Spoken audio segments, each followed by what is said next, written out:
Finally Akhilesh Yadav आजम खां से मिलने आज दिल्ली पहुंचे हैं और इस पूरे घटनाक्रम पर हमारे साथ बात करने के लिए केंद्रीय मंत्री एसपी सिंह बघेल साहब हैं।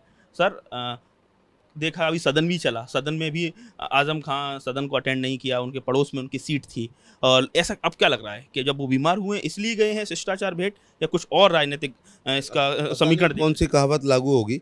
एक तो यह है कि हुजूर आते आते बहुत देर कर दी, और दूसरा है का वर्षा जब कृषि सुखाने। तो मुझे नहीं पता कि अभी खेती सूखी है या उसमें जान पड़ जाएगी। लेकिन खां साहब जो हैं वो समाजवादी पार्टी के बनने वाले दिन से मजबूत साथी रहे हैं। बीच में स्वर्गीय अमर सिंह जी की वजह से उनको पार्टी छोड़नी पड़ी थी। खैर वापसी हो गई थी। कोई भी आदमी उम्मीद करता है कि जब वो जेल में हो, अथवा वो बीमार हो, अथवा उसकी बेटी की शादी हो, तो हाईकमान रहना चाहिए। हालांकि पूरी न्यायिक प्रक्रिया में मैं कहना चाहूँगा कि भारत की जुडिशरी स्वतंत्र एवं निष्पक्ष है। अखिलेश यादव ना तो एफआईआरों को कम करा सकते थे, ना चार्जशीट फाइनल रिपोर्टों को कम करवा सकते थे, ना जमानत लेनी या ना लेनी में उनका कोई रोल हो सकता है, ना हमारा कोई रोल है, हम कानून मंत्री हैं तो भी।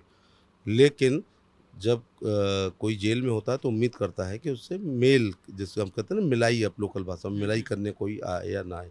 जैसे मैं अखिलेश यादव जी ने जब मुझे जेल भेजा था तो जेल में 3,500 लोग मिलने आए थे। तो लगता था कि थोड़ी सहानुभूति सी होती है, अथवा आदमी बीमार होता है तब तो एक बार किसी की खुशी में ना हो लेकिन दुख में शामिल होना चाहिए। ऐसा मुलायम सिंह यादव जी करते रहते थे।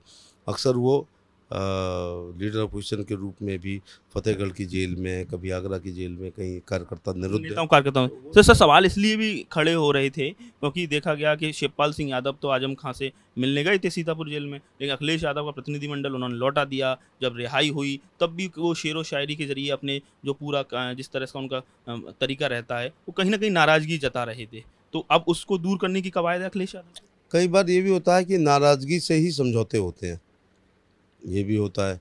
और अखिलेश यादव गए हैं तो कहीं ना कहीं बैकफुट पे अखिलेश यादव हैं, क्योंकि आजम खां का एक अपना है रोल है यूपी की पॉलिटिक्स में। हालांकि उनका अंदरूनी मामला है, लेकिन ये चलता है रूठना आजम खान ने सर मनाना। एक इंटरव्यू में कहा है कि कपिल सिब्बल जिन्होंने उनको अंतरिम बेल दिलवाई है, बोले कि उनके उनके वालिद से अच्छे रिश्ते थे, यानी मुलायम सिंह यादव से, कि मेरा कोई इसमें रोल नहीं रहा है। तो क्या लग रहा है सर? दूसरी तरफ सर मायावती ने भी रामपुर में बाई इलेक्शन में कोई प्रत्याशी नहीं खड़ी कर रही है वो, तो ये क्या दिखती है 24 के मद्देनजर? कोई नया चीज़, नया पैक्ट दिख रहा मैं आपको ही ज्ञानवर्धन करा दूं कि मायावती जी का कैंडिडेट ना लड़ाना उपचुनाव कोई नई बात नहीं है।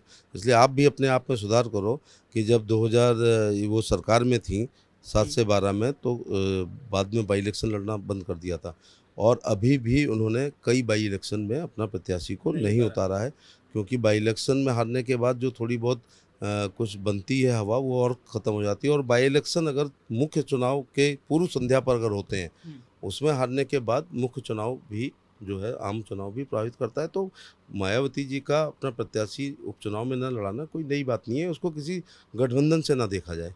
एक आखिरी सवाल सर, अखिलेश यादव को आजकल बड़ा गुस्सा बहुत आ रहा है सदन से लेके, वो बार बार, और एक इसी वजह से वो खबरों में बने हुए हैं। तो इसके पीछे क्या लगता है, इस मनोदशा को आप कैसे देख रहे हैं, क्योंकि आप भी एक अच्छे साइकोलॉजिस्ट हैं? हताशा, निराशा, 14 में सांसदों का हारना, फिर 17 में कुर्सी से उतरना, फिर 19 में बड़ा गठबंधन करने के बावजूद भी संख्या बल ना लाना, फिर 22 की सरकार में जो सपने देख रहे थे उनने तो विभाग भी बांटने शुरू कर दिए थे, शपथ का स्थान तय कर लिया था, तारीख निकलवा रखी थी।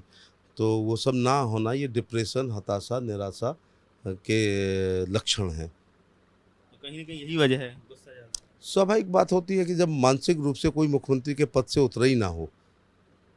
17 में उतर गए लेकिन 22 तक उतरे नहीं।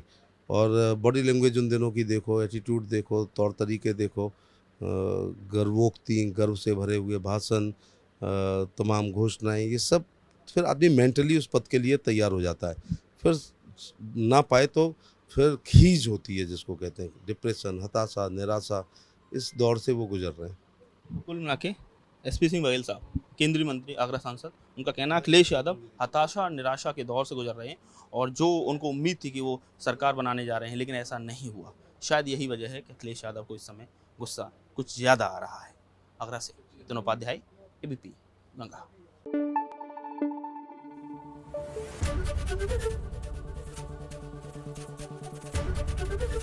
एबीपी गंगा, खबर आपकी, जुबान आपकी।